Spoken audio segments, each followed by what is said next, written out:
This programme was made with the support of the Broadcasting Authority of Ireland.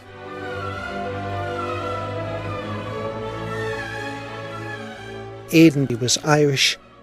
He has been called one of maybe the true apostles of England. Aiden was born in Ireland. He was probably from Inniscarrig, which is Scattery Island, over by the Shannon. He wanted passionately to share the gospel with the people of England. Aiden, he lived as he taught. Because he was so genuine, people picked up on what he had to say. He seems to have been a gentle, humble sort of man, really. It was his gracious, gentle, humble style which won people to him and to his faith. He saw his moment and he took it. He managed to evangelise not just Northumbria but the whole of the English people in one generation without planting a single congregation. He certainly changed history here. The English church in its birthright owes a tremendous amount to the Irish mission.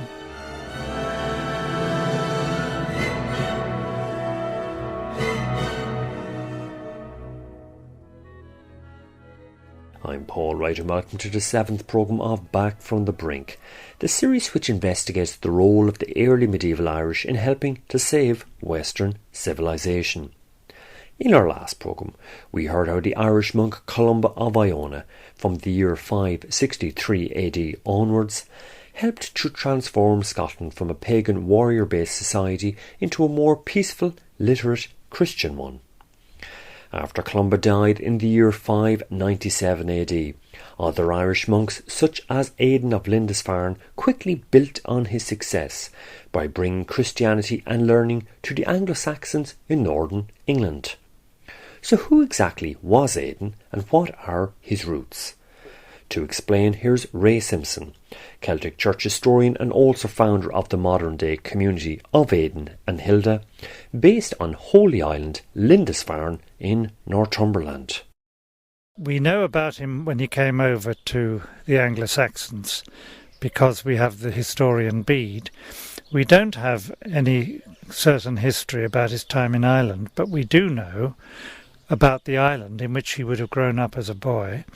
And we also have some tradition. So a few months ago, I was down at Scattery Island, as the English call it, and there's a suggestion that an Aiden, which some people think was our Aiden, was in charge of the hermits on that island. We know that he was given the name Aiden, which means flame, little flame. So you can imagine him being baptized, little flame. I like to imagine that when he was baptized, of some prophetic words over him about the fires he'd set light to in the world. And there is a tradition that he was born near the River Shannon, that his father was related to the great St. Bridget. So I've gone up and down the Shannon in my mind and thought there's a limited number of places you could have farmsteads with a little hill fort where the chieftain would have been, and I like to think it was near Killaloe and a little place called Cragliath. But certainly we could imagine that he would have gone up and down the Shannon with his dad in the boats, right down to the mouth to these hermits. A new hermitage opened while he was there, and the great Columba was founding monasteries in Ireland during Aiden's time as a boy. And after entering one of Columba's monasteries to train to become a monk, eventually Aiden ended up working on the famed Columban Island Monastery of Iona, situated on the west coast of Scotland. Early medieval historian Kay Tristram, who herself lives on Holy Island, Lindisfarne, takes up the story. He is a monk in the Irish monastery on Iona, which had been founded by St. Columba in the previous century. We don't know at what age he came to Iona. We assume that he was a good monk in the monastery of Iona, but possibly not very noticeable. He seems to have been a gentle, humble sort of man, really. And so we hear of him first of all when the monks of Iona had received a very, very special invitation, which was to come over to the Anglo-Saxon kingdom of Northumbria and convert the pagan Anglo-Saxons. And no doubt the monks of Iona were delighted to have this invitation because they were very missionary-minded. They'd done a lot of mission work on what we now call mainland Scotland. And when they were invited to send a mission, we do think we know what that would mean to them. A leader and 12 followers, just as in the Gospels. But they do seem to have made a mistake in the first leader that they chose, because his name, according to a later document, was Corman. Sometimes the first choices are very intellectual people who've been to the right universities, but they haven't got the emotional intelligence and the popular touch and the genuine article. Historian Ray Simpson. And the first guy who came stayed in the royal centres. It was a top-down way of doing mission. He said, "Oh, these peasants, they're too barbaric." When this guy said they're too uncivilized and barbaric, you'll never change them, he went back and the mission was a failure. But back in Iona they had a great council, because this had been the greatest opportunity of any Irish monastery in terms of sending a mission to a whole new people on the doorstep. And this had failed. And Aiden piped up in this council on Iona and he said, "Brother, I think you should have given them the milk of the Word of God before you started giving them the meat, and you shouldn't have tried to fit them into our ways of doing things. You should have fitted the message of the gospel into their way of being."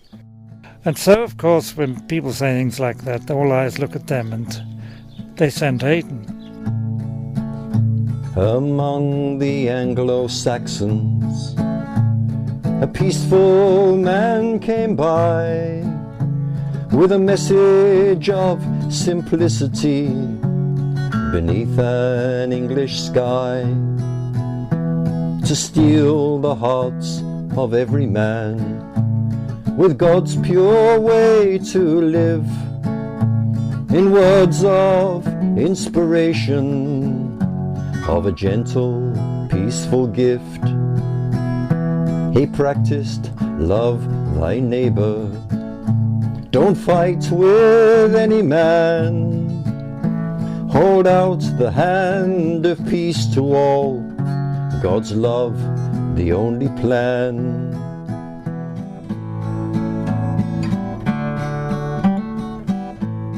So Aiden came with his set of 12 monks, and the year was 635, and Aiden would have gone to the king who resided at Bamborough. It was King Oswald, and he actually was behind the whole of this mission, because as a boy, the son of a former king, Ethelfrith, Oswald had gone into exile when his father was killed in battle, and he had been among the Irish on the west coast of what we now call Scotland. And there from the monks of Iona, he learned the Christian faith. So when he grew up, he brought a little army back into Northumbria. Against all the odds, he won the battle and made himself king and settled at Bamborough, and then sent a message over to Iona asking for the mission. So that was why Corman and his monks came in the first place, and it was why Aiden naturally would go to the King Oswald, when he arrived in Northumbria. Oswald was delighted, and he said to Aiden, "You may choose any bit of my whole kingdom that you like for the place for your monastery," and Aiden, having no doubt looked round, chose Lindisfarne. Historian Kate Tristram. And here's Lindisfarne-based historian and folklorist Andy Rain to continue the story. Now, Holy Island, Lindisfarne, is about the same acreage as Iona, but a slightly different shape, and I think he would have felt quite at home here. And when Oswald said, pick any place in my kingdom to have as your base, he says, well, there is a certain island, and I think he'd already sussed it out before. And he probably would have come here for 40 days with his team of 12 And they would first of all have fasted, and they would have just taken shelter where they could on the island. Before they built anything, they would have fasted for 40 days in order to, as it were, cleanse the ground. And then they would have built some kind of makeshift chapel, and then their own wee huts, all in wood and wattle, just things that we would have thought of as temporary dwellings. And they lived a quite simple life.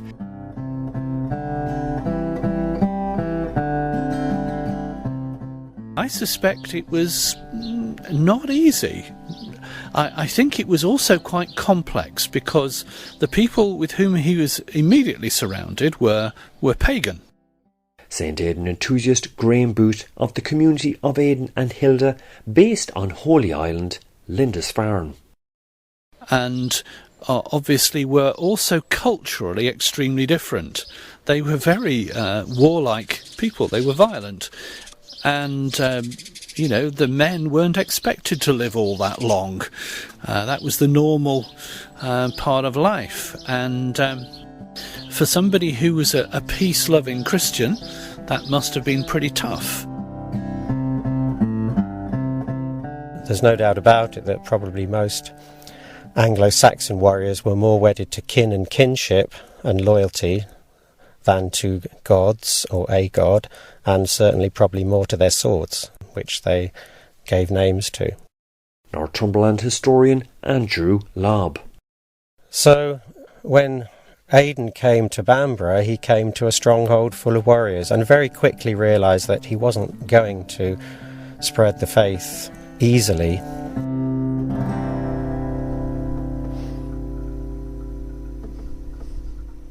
So what kind of missionary approach did Aiden adopt? Kate Tristram.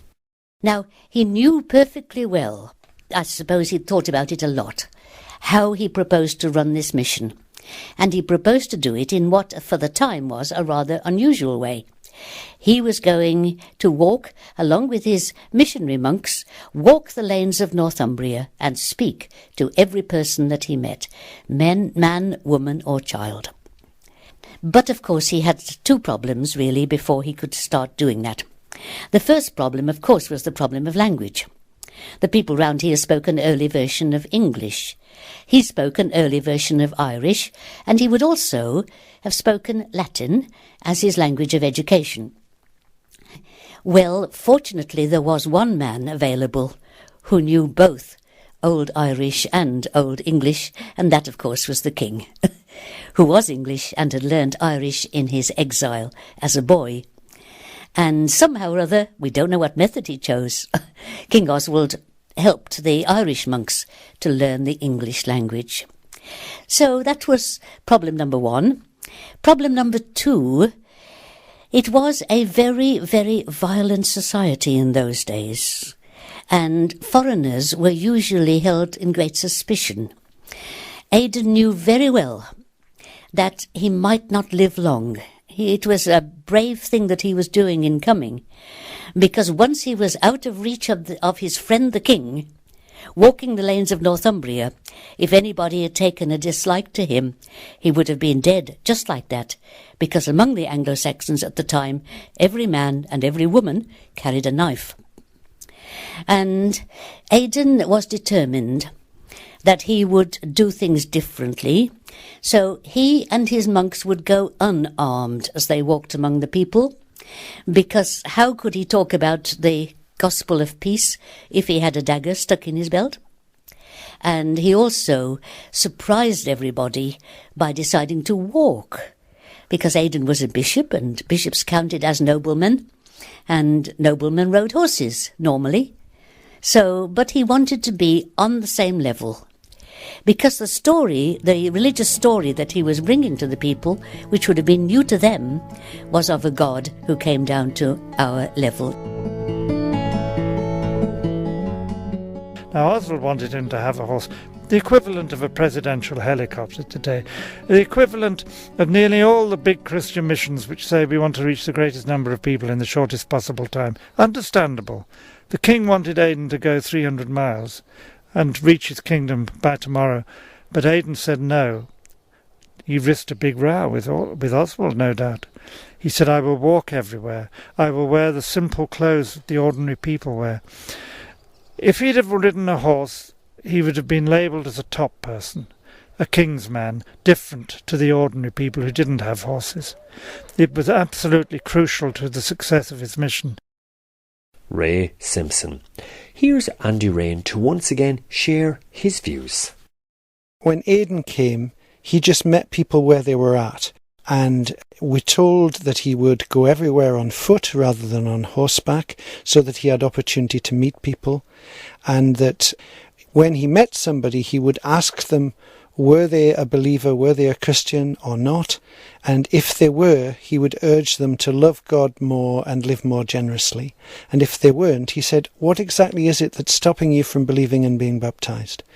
And he then addressed the genuine questions or genuine objections that those people had, rather than presuming that he knew where they were coming from. And I think that actually is an extraordinary model for us in our society and in any society today, to not assume that you know where the other person is coming from, but actually be prepared to stop and listen, but engage with them honestly.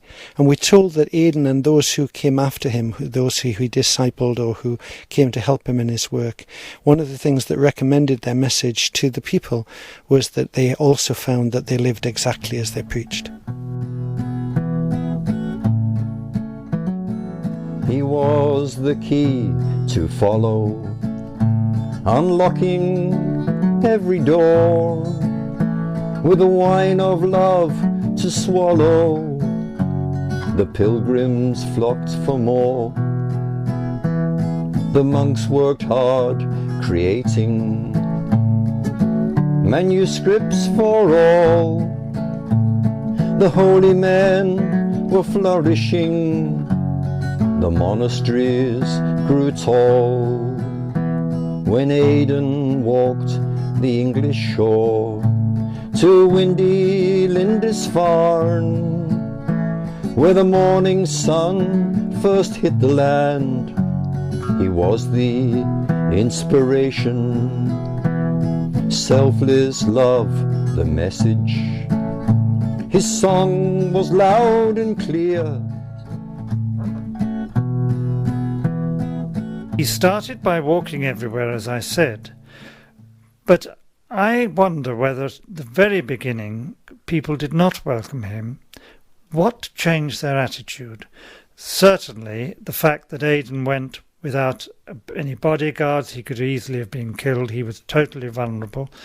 The genuineness of Aiden and his brothers that they met. I think also the grapevine got to work. The Bush Telegraph. When rich people who were friends of the king gave him money, perhaps to get his influence on their side in some land dispute and all that sort of thing, it's human nature, Aiden never ever could be bribed. He never spent a penny on the church. He gave the whole money away to the poor, and he went down to the slave markets, bought a slave his freedom, probably said to the slave, would you like a job? We could give you something at Lindisfarne maybe. I think when the people knew that this man had street credibility, that he lived what he talked about, he didn't want a penny for himself, he really did care about them, they took him into their hearts.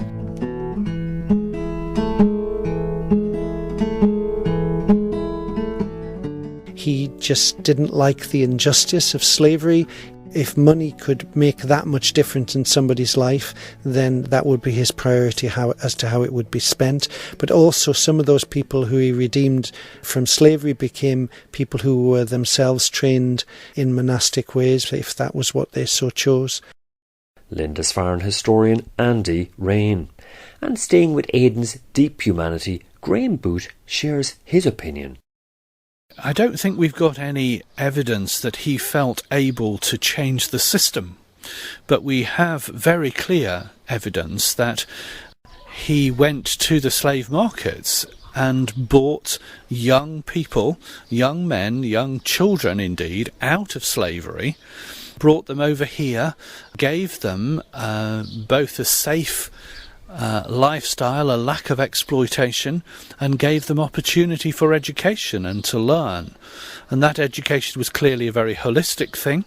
They learnt to read and to write. They would learn Latin. They would go out with the brothers, sharing the gospel of God, walking with them, eating with them, praying with them, learning all sorts of things on the way. So they became educated. Indeed, one of the four brothers was sent back over to Ireland for a more specialist additional education. But clearly there was some very good value stuff going on here, so people are having their lives quite powerfully transformed.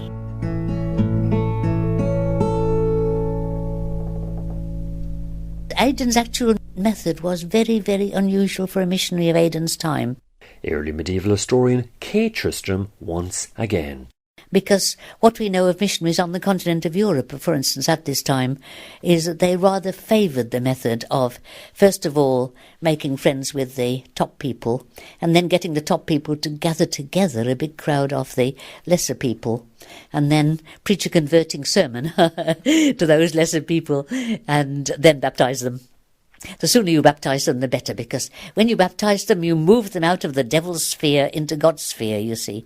And Aidan does seem to have taken a different view on that you ought to teach people about the Christian faith so they know what they're getting into and give them time to make up their minds about it. Unusual for the time.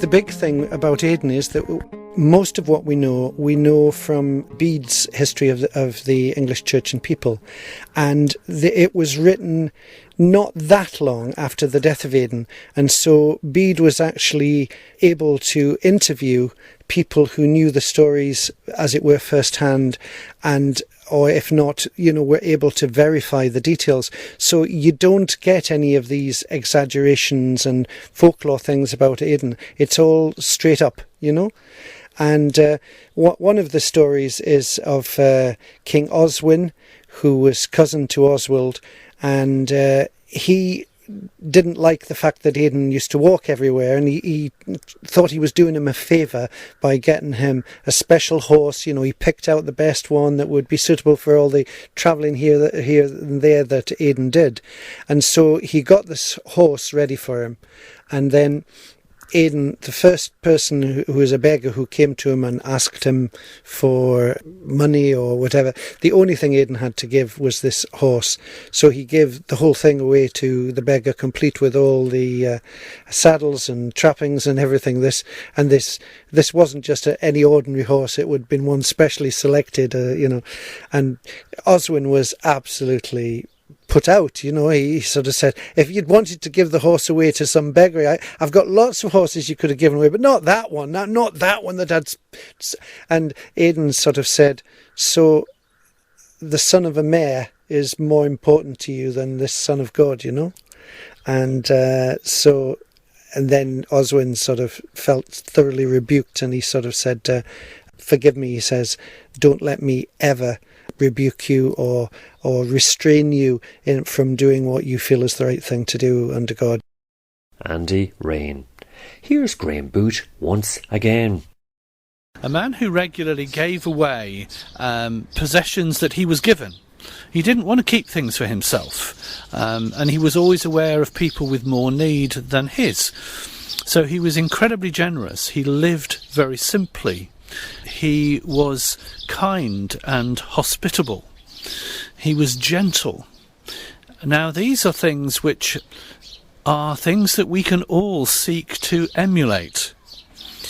And just as Bede talks from a Roman perspective about Aidan and commends him for being a man of kind of good faith and good doctrine, in all things except his date of Easter, which he always makes a point about. It's not a difference there that Bede is pointing out, but Bede is saying there's something very special about this man because of the way he lived it. It was his gracious, gentle, humble style which won people to him and to his faith. here's Ray Simpson to once more take up the story. I think he also, to parody an advertisement for some beer, it reaches the parts the others don't reach. I think Aiden reached the parts of the English that the men couldn't reach. Columba only had men on Iona. Aiden came only with men. I think he soon realised you needed women as well.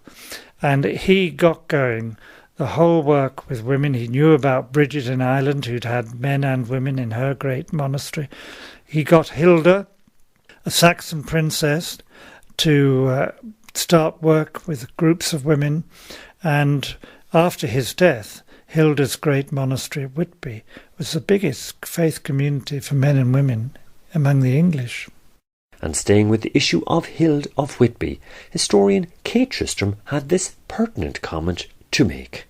Aiden, who had a very positive view of women and their place in society, looked round to see whether he could find an Anglo-Saxon woman who could be a monastic founder.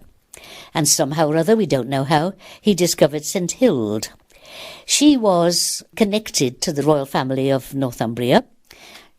She was a niece of an earlier king, and she'd already decided she would like to be a nun, and she was about to go over to Gaul, where because there were no places for women to be nuns in Northumbria, and Aiden persuaded her not to. He said to her, "I will train you. You stay here in Northumbria, and I will set you up. You can be a founding abbess." And so she was. And we connect her with two particular monasteries, Hartlepool, but then later her own foundation at Whitby on the coast of Yorkshire. And she was probably the most powerful woman in England in her day. Lots and lots of people coming to visit her, hear her wisdom, consult her about their problems, and so on. Lots of people, including kings and bishops and so on. Now, the Irish were wonderful. They didn't have this hang-up about men and women that they had on the continent a bit. And the Deserty Fathers even had that. They were very free and relaxed. And so Aiden said, "I will visit you and my team will visit you. We'll be your soul friends. We'll build one another up. Don't you worry." And so she stayed in Northumbria. That was a masterstroke.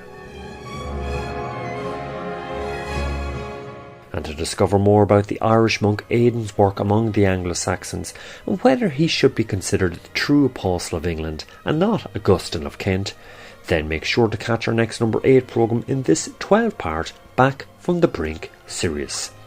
This programme was made with the support of the Broadcasting Authority of Ireland, songs by Cliff Wedgbury. Until our next programme, from myself, Paul Wright, bye for now.